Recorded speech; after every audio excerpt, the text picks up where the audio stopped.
Fernando Figueiredo, boa tarde, tudo bem? Boa tarde, Conrado. Boa tarde ao pessoal que nos assiste. Como sempre, é uma satisfação estar de novo aqui para falar de temas da engenharia civil. Maravilha. Tá chovendo, a chuva meio atemporal, né, que chegou ultimamente, né? E a gente fica sempre preocupado, né, em alguns locais com as construções que são feitas em áreas de risco. Tem muitas construções em área de risco aqui na cidade, Fernando? Tem sim, e esse é um problema não só de Cajazeiras, mas como do Brasil todo, né? Mais uma vez estamos nós aqui falando de saneamento básico. Fala um pouquinho mais perto do microfone. E esse é justamente uma característica do saneamento básico, que é a infraestrutura.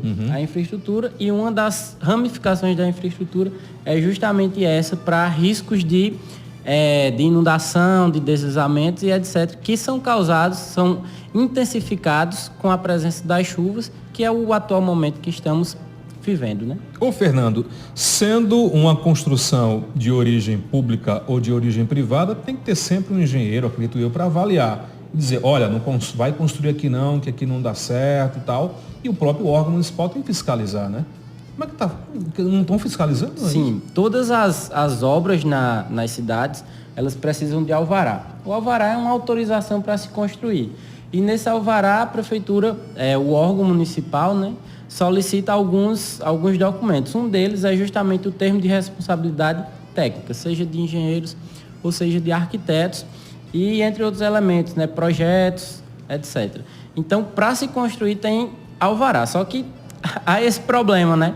Muitas vezes as pessoas conseguem um alvará sem que haja um acompanhamento, às vezes o responsável técnico até se responsabiliza por algo, mas ele não acompanha, e outras vezes é por negligência, né? A pessoa constrói em locais onde não deveria, e aí a lentidão burocrática, né, dos municípios, dos órgãos públicos, faz com que isso demore anos para que chegue a fiscalização e faça alguma coisa. E é um tema muito complicado, né? Mexer com moradia, principalmente, é muito complicado, porque depois que a moradia está feita, é uma situação bem complexa para você desabitar ali.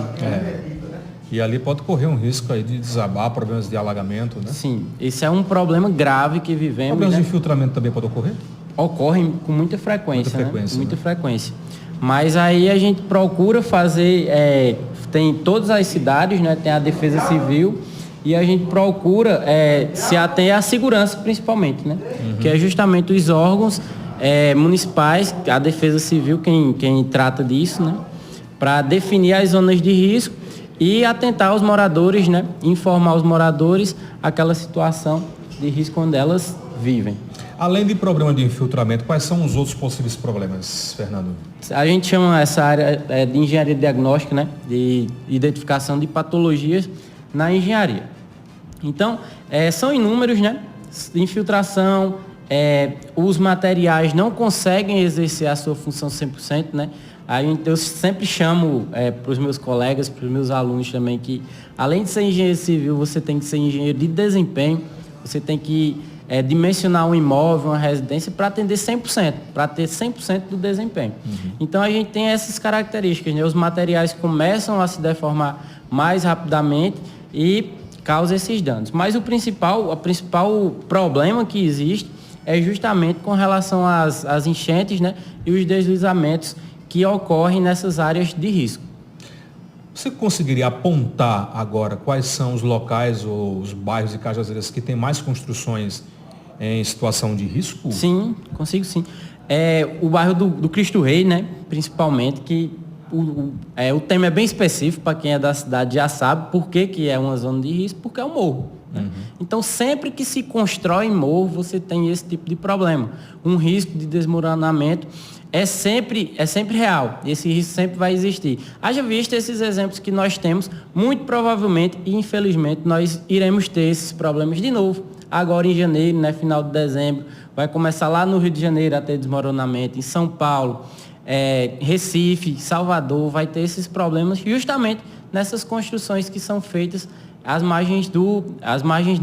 em morros e em locais elevados. Além disso, nós temos outras áreas de risco, né? Aqui mesmo no Diário do Sertão, comumente se tem matéria sobre ruas inundadas, etc. Lá na Agrovila é um potencial de risco, porque foi uma área que não foi planejada. ela começou a construir sem que houvesse a delimitação, sem que houvesse a marcação dos bairros. Campo do Vaqueiro, o Jardim Oásis também tem problemas de drenagem urbana, e quando chove, acontece esses problemas de inundação e de falta de escoamento dessas águas. Aquela região ali próximo do Pio Décimo, eu não sei exatamente o trecho, mas é como você vai subindo ali por trás do Manuel Mangueira. Você lembra que tinha uma baixa ali construída um monte de residência? Sim. Você consegue lembrar qual é, né? Sei. Lá ali também é uma situação. Sempre que tem essa ocorrência de construção em locais elevados, se ele é elevado, tem a situação mais baixa, né? Então, quando ocorre esse desnível, há sempre o risco de acontecer desmoronamento. E eu abro um parênteses, né, para as zonas também, não só as elevadas, mas quando acontece o escoamento. Que nós temos, por exemplo, um rio passando no meio da nossa cidade, né? Que é a Sangria do Açude Grande, o pessoal gosta de comumente chamar assim, mas é o canal que vem justamente do vertedouro do Açude Grande, em termos técnicos, né? E aí o pessoal mistura muitas vezes esse canal, né? Que ele era um rio natural e foi canalizado. O pessoal mistura com esgoto, e nunca pode acontecer isso no Brasil, inclusive é proibido, são separados, né, esgoto é canalizado, as águas pluviais que devem ser abertas, né, então ali, em todo esse canal do nosso rio que passa na cidade, a gente tem esse tipo de problema, e aí você já ramifica para as outras cidades, né, São João do Rio do Peixe, por exemplo, passa lá na cidade o rio do peixe, né, e causa um transtorno monstruoso. Quem lembra aí, né, de 2008, os problemas que tiveram, porque teve grande chuva, né, grande incidência de chuva em anos seguidos, houve um transtorno terrível, né. Souza também, com o Rio Piranhas e o Rio do Peixe que passam por lá, também enfrenta esses problemas, né? E aí? Feito, sabe que ali tem um problema, o que fazer? Construir a casa. Abandonar a casa, o pessoal não vai querer fazer. Chegar à prefeitura e dizer assim, ei, vamos sair da casa aí agora, tal, é um transtorno. Tem solução para isso? É um problema bem complicado, né? Na engenharia, você já falou quais as dificuldades, né, que se tem nesses problemas, porque você vai tirar uma pessoa de sua habitação. Então, obviamente, você tem que fornecer uma habitação necessária para que essa pessoa saia. Aí vem o outro problema. Geralmente, quando o poder público fornece, é num lugar muito distante. E a pessoa não vai. Isso. Aí a pessoa não quer ir. Aí, e termos judiciais, né, para desapropriação de moradia, é um termo muito complicado. A gente vê aí aos montes, né, matérias divulgando isso, porque muitas vezes é forçado, só que a pessoa insiste ainda em ficar. Então, é um tema extremamente complexo de se resolver. É rezar para não ter problema. Apelar complicado, pro divino, né? É complicado. Outro problema que a gente tem aí é nas cidades, né? Parece que a maioria das cidades do Brasil tem problema com o escoamento das águas pluviais, não é? Sim. As jazeiras aqui no centro, quando chove, em locais fica difícil até de você conseguir andar. Isso é um problema gigantesco no Brasil, né? Porque tanto esgoto quanto os serviços de drenagem, né?